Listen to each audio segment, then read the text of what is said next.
జేఎన్స్ అనేది అది పుట్టుకకు సంబంధించింది.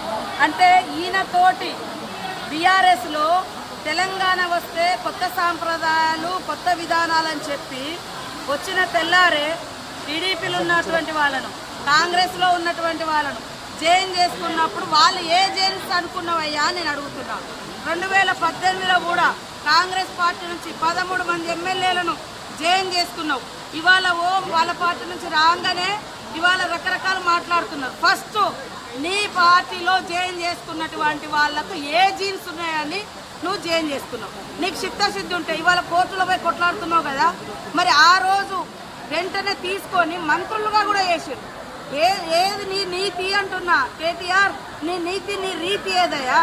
ఆ రోజు తలసాని శ్రీనివాస్ యాదవ్ను సబితా ఇంద్రారెడ్డిని తీసుకొని ఎమ్మెల్యేలుగా తీసుకొని అదే గవర్నర్ దగ్గర తీసుకుపోయి అత్యంత నీచంగా హేయంగా నువ్వు మంత్రి పదవులు కూడా ఇచ్చి రాజ్యాంగాన్ని ఉల్లంఘించిన నువ్వు ఇవాళ రాజ్యాంగ ధర్మాసనం కాడికి పోయేటువంటి అర్హత నీకుందా?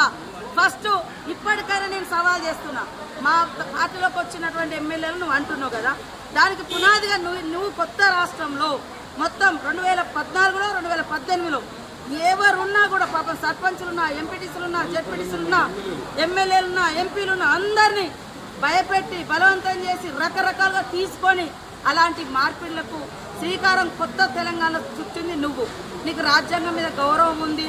ఇల్లో పోయిరంటే మరి నీ పార్టీలో ఉన్న ఒక్కరిని కూడా ఎందుకు నువ్వు రాజీనామా చేసి మళ్ళీ ఎలక్షన్కి రాలే? ఇవాళ డిమాండ్ చేస్తూ ఉన్నావు. అదే కాకుండా ఇప్పటికి మీరు సవాల్ చేస్తున్నావు.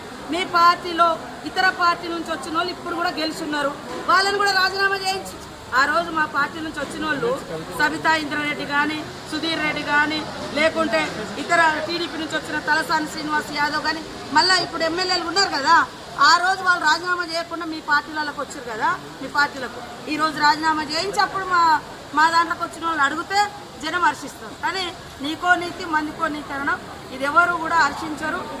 ఏదో పేడ్ ఆర్టిస్టులతో మాట్లాడిస్తే అది కాదు. కాబట్టి ప్రజలకు తెలుసు నువ్వేం మాట్లాడి, నువ్వు 10 ఏళ్ళ అధికారంలో నువ్వేం చేసినావో పబ్లిక్ తెలుసు. కాబట్టి అది మర్చిపోయి ఇతరులను ప్రశ్నించే నైతిక అర్హత నీకు లేదు.